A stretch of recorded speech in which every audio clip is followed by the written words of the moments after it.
Hello and welcome to the final part of our video guide into interview preparation. Chapter 1 looks at CVs, Chapter 2 was the research and interview preparation, and now we are go for launch at the actual interview, and we're going to look at frequently asked questions, both from the interviewer's point of view and you the candidates. The interviewer has already seen your CV and they've decided you're suitable for an interview. What they're really trying to do is give you a job. They want you there in order to blow their socks off, to tell them, this is the man or woman for us. This is our new addition to the team that's going to take us where we want to get to. So, let's look at what you've had to do so far and how you put that into practice.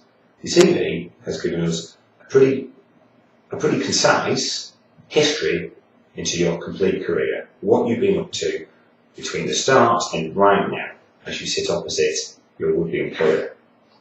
The interview preparation has given you a bit more background into them, and you've got a better understanding about the position of the company you're hopefully going to join. And now we're going to be interrogated a little bit, but in a good way, a positive way. The questions that any interviewer is going to ask you are going to ask you to back up your CV, explain some of the comments you make and the achievements that you pointed to in your career. They're going to ask you how you got there and what challenges you faced along the way. Bear in mind that, as I've said, they do want to give you a job, but we don't want to make it too easy.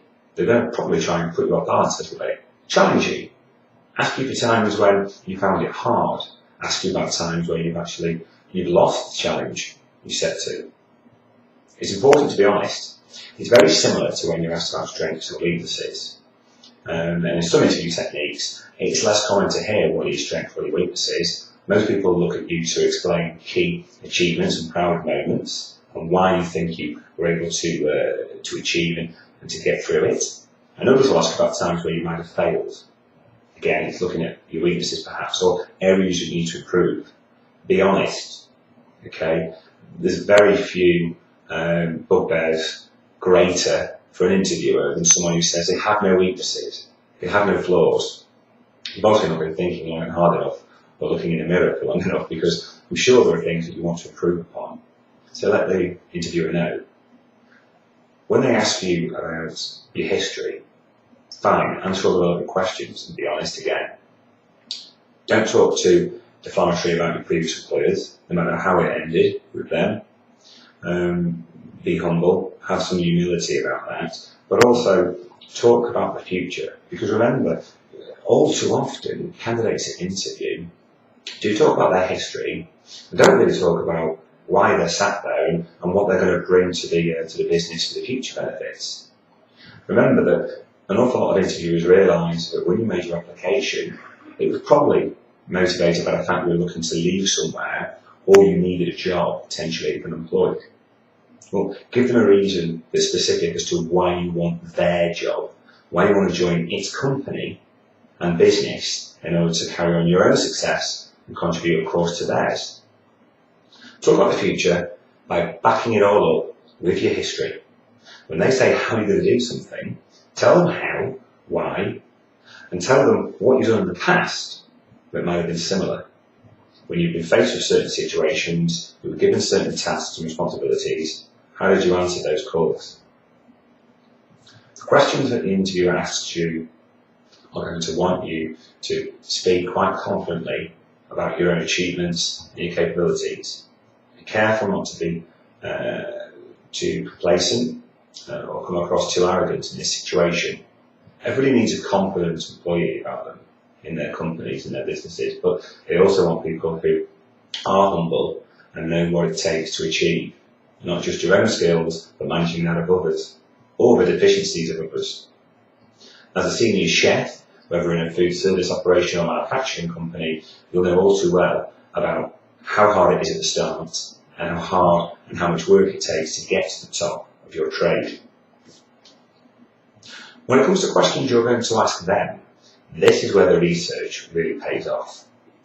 You're going to have your pen and pad now at the interview. I recommend everybody take it in with them. Do not try and revise every bit of information that you did find out by the web, the trade press, referrals and word of mouth. Don't try and revise it. It'll be too hard And all you'll do in the interview is think about your next line instead of really listening to what the interviewer is talking about. Have it in front of you. It buys you time and allows you to make considered responses to the question being asked. You may have, during the interview, made extra notes, written down the odd fact or figure, and that could prove quite useful when you're asking questions back. Don't fall into the trap of not having questions to ask. If you find that most of your questions have been asked during the conversation earlier, then let them know.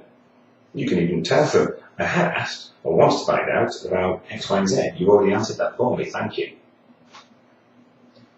I will often advise people not to ask too much about the package details, the monetary piece at the first stage interview, but if they, the employer, the prospective employer and interviewer, asks you first, it's fine.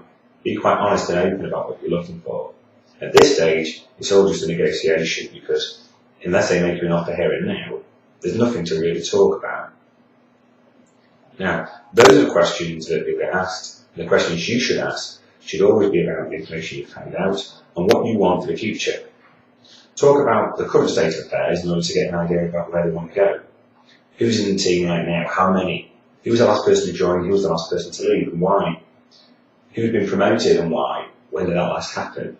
What trainings are in place? What development and progression opportunities are there? What is the succession plan for all employees? How do we review achievements and appraise people?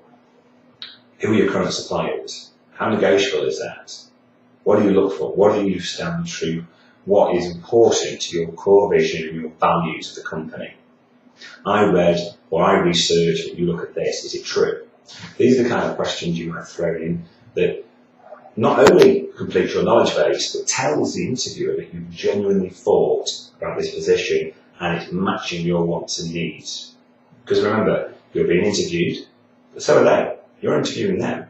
If you're going to devote so much of your future to this business and add to the value of that company, then you want to make sure that they're right for you so you can benefit them. That's it. There's not much more to look at, really. If you have any questions, or you need to rewind this video, please do, or you just want to inquire a bit more, or just confirm some of the ideas you're already having, feel free to contact us. Information at the end of this video. All that's left to say is good luck at your interview, and give us a call, let us know how it all went immediately afterwards while it's fresh in your memory.